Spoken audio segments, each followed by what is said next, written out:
Good morning, everyone. So we are group number 3, and then we are going to talk about common.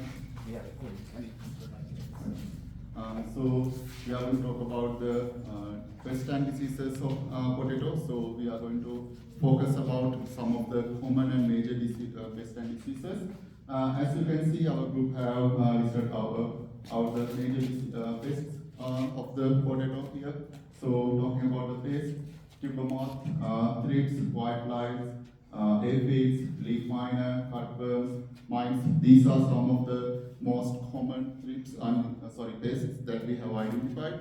So in order to control these pests, so when we talk about tuber moths, insect-proof nets, and then cover the tubers with soil can be considered as effective methods when it comes to physical or cultural practices. And if you are talking about chemical control methods, our group identified these chemicals such as avisex and then acephate are some of the effective chemicals.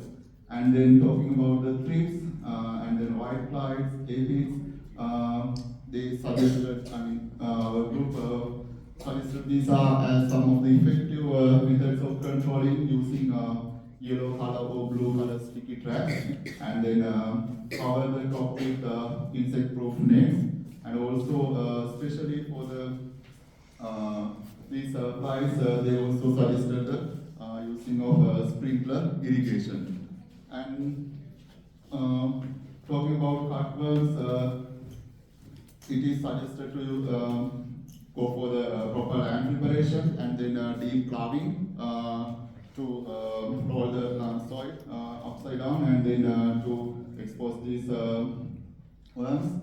And then they also suggested this chemical called prophenophos as an effective chemical control method for the cutworms.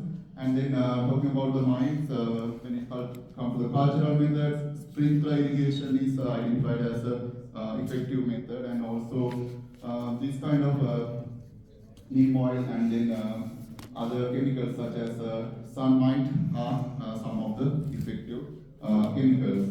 And as you all know, these are not just the only methods in controlling these pests and pests. We can focus on IBNS, which is integrated plant nutrient systems, and then use of recommended spacing, and then field sanitation, integrated pest management, field supervision, use of healthy seeds. These are all important factors in controlling potato pests.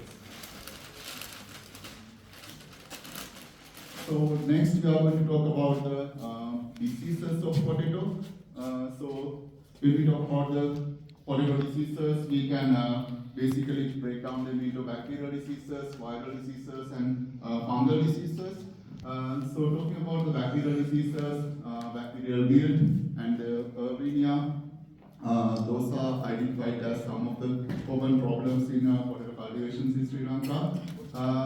As bacteria diseases, we cannot use any chemical methods like in fungal diseases. Therefore, we have basically depend on healthy seeds, feed sanitations, these kind of practices, and also if we can go for resistant varieties. And then talking about the fungal diseases, red blight, early blight, these are common in Sri Lankan potato cultivation and potato fields. And then for them also, other than those previously mentioned cultural practices, we can go for, it seems like our farmers are using these kind of chemicals such as mancozeb and chlorothalonil. Other than that, scab is also that in the previous, yesterday in the field that we observed some scab diseases are also common in those fields. And again, there are virus diseases as well, but it seems like it is not much common in Sri Lankan potato. Anyway, so talking about pest and diseases, so the most important things are to be considered. Farmers must have some idea about the identification of disease. They can identify them at early stages and remove the disease of pest and from the field, and also they can take effective control measures such as these ones at the very early stage. Thank you very much for the time and opportunity. Any questions? Thank you. Before your opinion, we know there's a small mistake. So can you explain in single? මෙතනදී අතරම මේ potato seed production එකේදී ඕනි diseases ගැන තමයි එතන ඉලක්ක කරලා තිබ්බේ. පොඩ්ඩක් අර ඒකෙන් ගිහිල්ලා මුළු total එකම ගිහින් තියෙනවා. අර PLY disease එක ගැන ඒක ගොඩක් අපිට තියෙන effect එකක් මේ seed production එකේදී. අන්න ඒක පොඩ්ඩක් අඩුවෙන් සඳහන් වෙලා තියෙනවා. ඒවා ගැන පොඩ්ඩක් concern කරන්න. Please focus on it. And any opinion? Any questions? No more? Doctor, you can go ahead. Thank you very much for your studies. And especially mite, very, very difficult to control. So, like other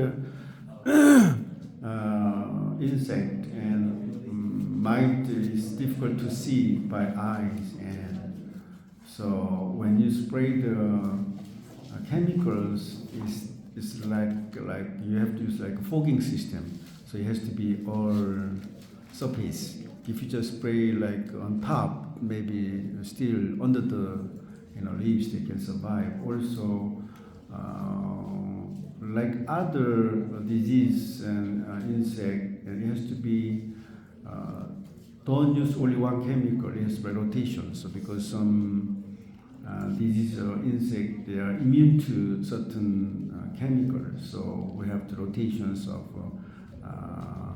today A type and next week B type. So that way we can control better. And yesterday when I was in the field, I found some potato, even same field, you found the potato, I dig up maybe 4 or 5 plants. They're all different. So this make a big difference in the productions, and which means the farmers, farm level, the land is not well prepared, or in the fertilizations of the soil bed is not evenly distributed, or the seeds are not all good. So some of them bad, some good, and that's why the reason I found yesterday some plant is good size, good, but the others no. So I found this because virus. So if a virus infected, they don't have enough power to fight. So that's why you can see some tubers is not good shape. So if you find the tubers like some round, small, and little bit cracking, this because of virus infected. Maybe in the leaves it looks okay, but if you see the tubers, a lot of them are virus infected, that make tubers not as good as it is. Even though in the leaves you cannot find the very severe symptoms of virus. Okay, like yesterday I found the leaves looks okay, but tubers, when I look at tubers, there are some virus infected one. That's why originally, what's the variety name? Lapala, right? In Lapala, it has to be round and uniform all over them, but we found some of them is like not round, like oblong, small oblong, and there are some deformation of tubers. I think these are because virus infected. So it's very important to control virus. So for virus, you can use healthy seed. However, aphid can attack like at the same year. So even though you have a healthy virus-free seed you plant, but if early stage epi attack them, that also damage the plant. Because as they grow more, they are living with together the virus. So they become weak, so production is not as expected. So even though it is like not seed productions, is farmer is recommended to control epi once in a while, spray them. So make sure, especially later stage, no problem. Early stages, if you infected, is going on. So maybe spraying is difficult, but when you put into in the soil, like conidol, in Korean we put the conidol, like great type of epi protections chemicals. So normally this stop almost like 1 month. That's enough. When they're becoming young, 1 month, if it's no problem. After that, if you don't use the potato seeds, no problem. But for farmers, they like to use potato, the leftover ones, this issue. So in this case, at the farm level, among other disease, virus control is more important. Common scab, you can see the common scabs in the surface. Of course, it's no good. But virus sometimes all looks okay, but what happened? The tumor is not as supposed to be. That 99% mostly virus infected. Because virus is not a PBY. PBX is a combination of virus. They show in tuber in kind of that. Also, they cannot resistant to other pathogens or our other bacterial root if they have infected virus, because they're already infected with virus. Like COVID, you have infected because you cannot fight. So same thing. So it has to be good, healthy, free virus that they can fight other disease insect. That's my comment. Thank you very much. Okay.